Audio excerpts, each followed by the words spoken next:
Welcome back to our 10-minute coffee break learning session. In part 1, we covered SSIS component-based transformations and fixed issues like data type mismatches and lookup failures.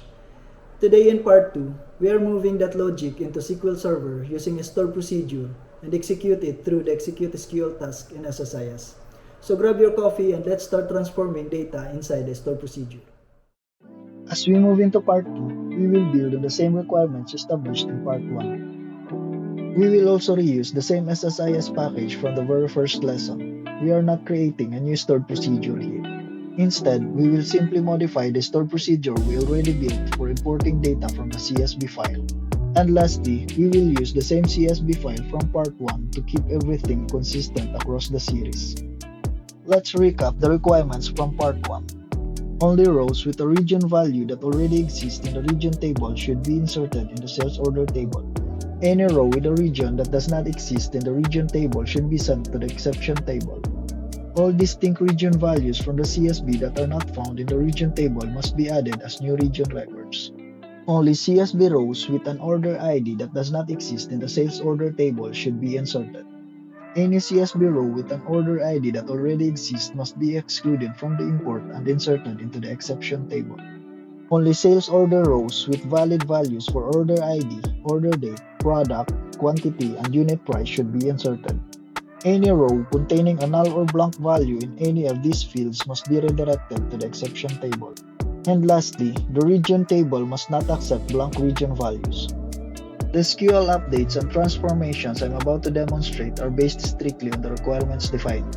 Other developers might approach this differently, and depending on the environment or performance needs, there may be more optimized or cleaner solutions.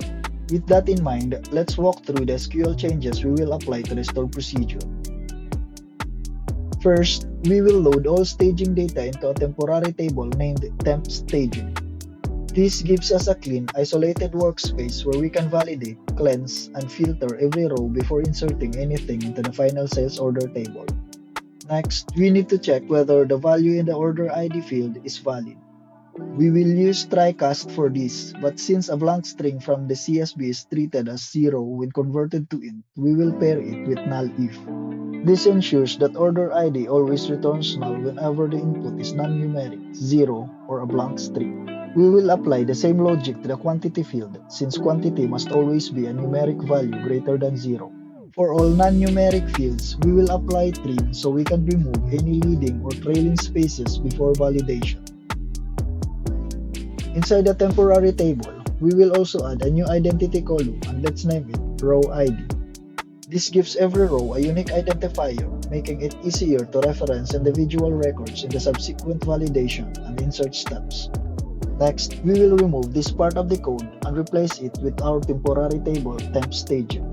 One of the requirements is to insert only rows with valid values for order ID, order date, quantity, and unit price.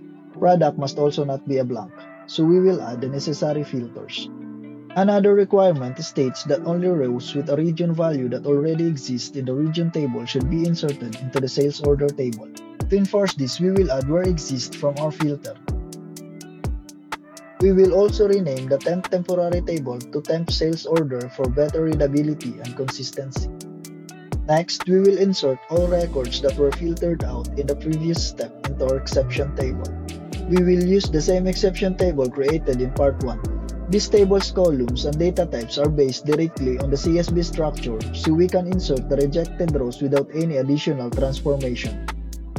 To easily identify which record should be sent to the exception table, we will use the row ID column we added to temp staging and compare its rows against the rows that successfully passed validation in temp sales order. Any record in temp staging that does not exist in temp sales order is considered invalid and must be redirected to exception table. Next, we will add an insert statement to populate the region table with all distinct region values from the CSV that do not already exist in region table. And based on the requirements, we also need to exclude any rows where the region value is blank. In the final step, we need to make sure we don't insert duplicate records into the sales order table based on the order ID column. Our current logic only checks whether an order ID already exists in the database. However, a CSV file may contain duplicate rows with the same order ID that do not yet exist in sales order table. If we don't handle this, those duplicates will be inserted, resulting in multiple records with the same order ID. To prevent this, we will identify duplicates inside temp sales order table. We will use the row number window function to group rows by order ID and assign a sequence number to each record. By partitioning the data by order ID and sorting by order date in descending order, the most recent record will be assigned row num equals to 1. With this added column, we can easily determine which rows should be inserted into the sales order. Only rows where row num equals to 1 represent the primary record for each order ID. Any rows with row num greater than 1 are duplicates and must be redirected to the exception table. We also need to apply this logic to the exception insert so that duplicate rows from the CSV are captured and stored in exception table along with all other invalid records. Lastly, to avoid the invalid object name error when inserting into the exception table, we will add a check to verify whether the exception table already exists. If it doesn't, we will create it. This ensures the stored procedure can run even on the very first import when the exception table may not yet be present in the database. After confirming the table exists, we will truncate it at the start of each run so that every import begins with a clean exception table. This guarantees that only the invalid records from the current CSV file are stored, preventing all the exception data from mixing with new results. To complete this build, we will perform several test runs by executing the SSIS package using the CSV file containing the original valid data. Before starting, we will clear all tables that we have populated during part 1 so we can validate the stored procedure logic from a clean state. The 10 records from the CSV were inserted into the sales order table, which is exactly what we are expecting. However, if you look closely, those same 10 records were also inserted into our exception table, and that's not the behavior we want. There should be no records in the exception table because all 10 rows from the CSV are non-existing in the sales order table. The process should not have flagged any of them as exception. Let's go back to our stored procedure, review the logic, and apply the necessary fix. In my exception insert statement, I set the filter to check for non-existing records in our temporary staging table based on the records from temp sales order, where row num was greater than 1. That means the condition was targeting duplicate rows, and that's what caused the issue. To fix this, we need to change the filter so it checks for row num equals to 1 instead. All rows were inserted successfully into the sales order table and no exception records were inserted. This is exactly the behavior we expect now that the filtering logic has been corrected. Next, we will add rows to the CSV that contain region values not yet present in the region table.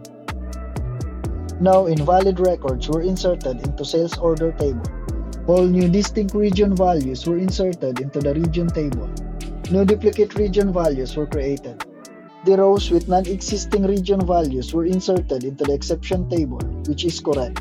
However, the process should also have inserted the original 10 records as exceptions because those records were already inserted into the sales order table when we first ran the package. The logic should have recognized those records as existing and redirected them to the exception table as well. We need to update the logic so that any records already existing in the sales order table are also inserted into the exception table. This ensures that previously loaded records are correctly identified as existing and redirected to exceptions during subsequent runs of the package. We will replace the not exist check with a left join to temp sales order and include rows that have no matching row ID. Next, we will add another left join to the sales order table and match records using order ID. We will include all rows that have a matching order ID to be inserted in our exception table.